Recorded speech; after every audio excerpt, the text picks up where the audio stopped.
This is an art attack. This is an art attack. This is Art Attack.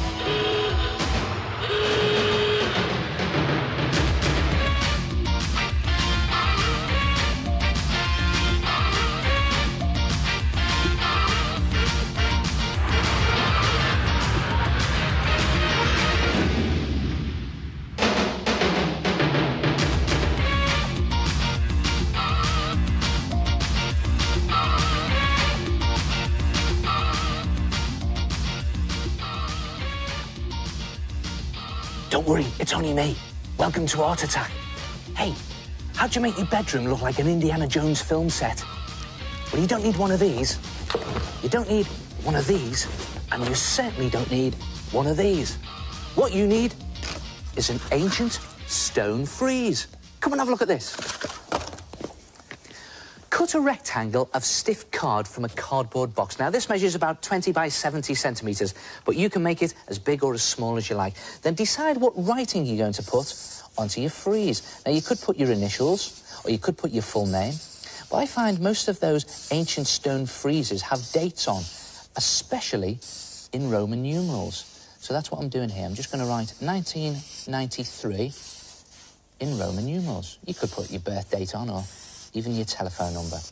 When you've done your writing, take some strips of masking tape and just very roughly twist the masking tape with the sticky bit on the outside. Twist the whole of the tape like that. The idea being you build up your figures into a 3D relief just by sticking the masking tape over the figures. And you don't have to be neat about this. If you haven't got any masking tape, you could always just glue on some string or stick on some plasticine.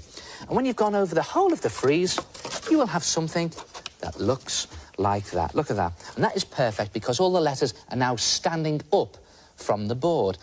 It's a bit bald, though, because I find those ancient stone friezes tended to be a little bit ornate. So decorate it with just pieces of scrap board and paper. Now, I'll show you what I've got on here. I've stuck on, just glued on, really, some string, thick string, and then I've cut off a toothpaste box, cut it up sort of widthways, stuck them on. And this is mineral water bottle, cut that in half. And here is a chocolate box. They're always good for the top of your frieze. And look at this, down here, I found this old doll's head, so I've cut the face off and I've just stuck that on as well. So when you've stuck all your bits on, anything you like... Oh, and the idea is to create a design that surrounds your letters or your numerals, and so that it sticks out from the board. And when you've done that, very important, you just lay on lengths of loo roll or tissue paper. That's it, just laying them on. Cover the whole of the frieze, and then mix some PVA glue with water, about equal parts. And this is the good bit. Just slop on the glue onto your loo paper. Just slopping it on. And what happens is the glue disintegrates the tissue paper and just sticks it to the backing card. And with your brush, look at that, if you just press in, looking for the shape of your frieze. And when you've done that, it takes a bit of time to do.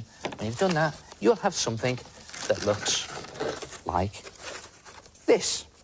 And while it's still wet, very important, you pour on some sand. Now, it has to be wet, the glue, so that the sand will stick to it. And if some of it has dried, then just dab on some more glue and wet it again. I'm just going to chuck this on to show you how it's done. Just sprinkle the sand all over your frieze, like that. And then leave it to stand for no more than 2 minutes. It shouldn't dry out, otherwise the sand will soak up all the glue and the whole thing will fall apart. And after 2 minutes, if you shake off the excess sand, you have something that looks like that. Look at that. An ancient stone frieze. And it looks good just as it is. Or you could make a couple of them and use them to jazz up your bedroom door. And I've even made some corrugated cardboard columns here.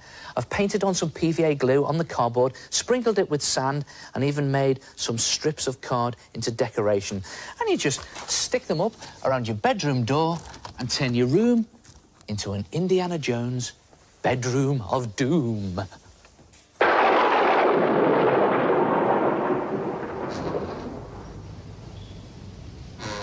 Oh, that is nice. Hello, it's me, the head.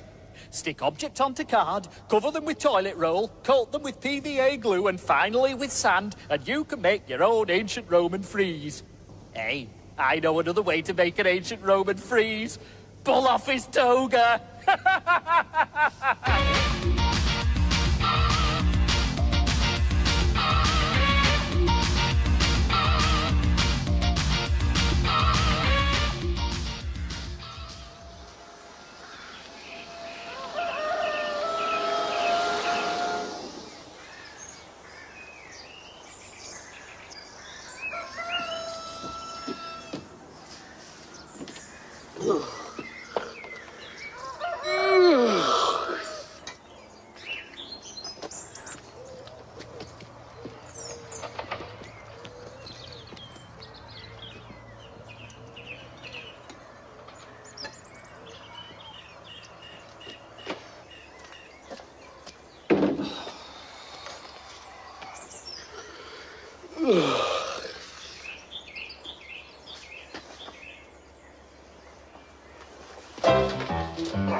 Oh, that's very clever indeed, is that? Now, don't you go messing around with milk bottles. Use their tops instead. Wash them and stick them down.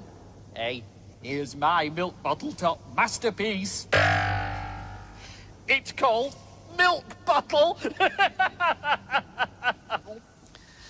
Have you ever noticed when you're looking down on something, it looks wider at the top than it does at the bottom? For example, from where you're looking, this pad looks wide at the top and narrow at the bottom. And this is a good tip to remember when drawing cartoons. In fact, think of it in terms of triangles. Try this yourself. Take a pencil and draw a very rough upside-down triangle on a piece of paper. Now, it doesn't have to be neat or perfect, because this is just a guide. Then take a pen and inside the triangle, draw a body. Now, this is going to look very strange to start with, but just bear with me and you'll see what I'm doing. Just put the eyes in there and keep everything inside the triangle. Don't know what he's smiling at. It's going to look very painful in a minute. Look at this. Arms go in. Body goes in there. Hands, again, keeping it inside the triangle, and squeeze those legs in so that the whole person looks wider at the top and narrower at the bottom. And it almost looks as if you're looking down on the person. Good effect, that. Now, it even works for things like buildings. Watch this. An upside-down triangle, again, very rough as a guide. And, of course, you can rub out your guidelines afterwards. But I'll leave them on just to show you. a couple of upside-down triangles. I think I'll draw a nice big tall building in here. In fact, a block of flats. So look at that, keeping to the triangle. And these buildings are wider at the top, narrower at the bottom. And we've just established it looks as if you're looking down on the building.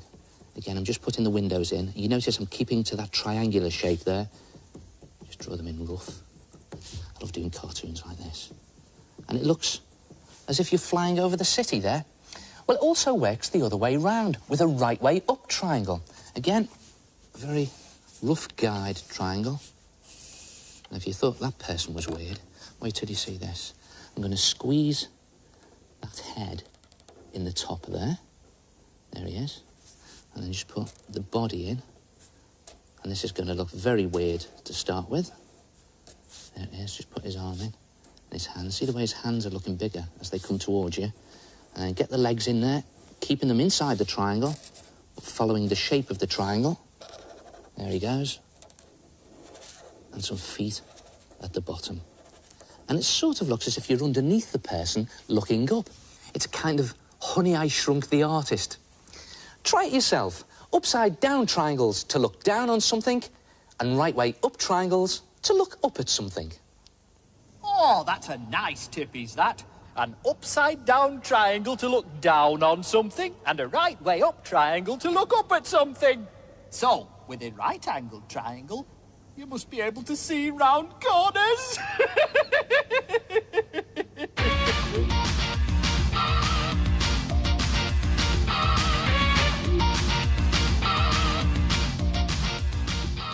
My name's Erica. This is my T-shirt. First we did a rough design and then I went over it with fabric crayon. Then our teacher ironed it onto our T-shirt and I coloured it in with fabric paint. My name is Lisa. This is my T-shirt. I painted it with fabric paints. Oh, fantastic do-it-yourself T-shirt designs there using fabric paint. Now, I've been doing a spot of my own T-shirt design research to see if there's any alternative to using those specialist fabric paints. And this is what I came up with. Here's a fantastic design that I did using red poster paint. Unfortunately, it all came out in the wash, so poster paint's no good. This was a little bit better, ordinary felt tip pen, but again, the problem was it faded and ran in the wash. This was much better here. Nail varnish using Mum's leftovers. Went on well and survived the wash. The only problem with nail varnish is you can't get many different colours. Unlike acrylic paint, you can get lots of colours, goes on brilliantly and survives the wash. But obviously you don't boil wash any of these. And it was acrylic paint that I used to design my Art Attack T-shirts. And let's face it, they've had a few washes in their time. But the surprise result were these, permanent markers and gold pen.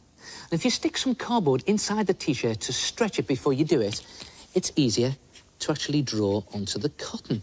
And it also protects the back of the T-shirt and stops the ink going through. And the technique here is just to do lightly flicked lines like that. Not too much ink on, otherwise it will smear. And another good tip is to just draw your design in pencil before you apply the permanent marker. And if you make a mistake, you can just rub it out before committing to the dreaded permanent marker. Now, I actually think they're great things, these, because they survive the wash.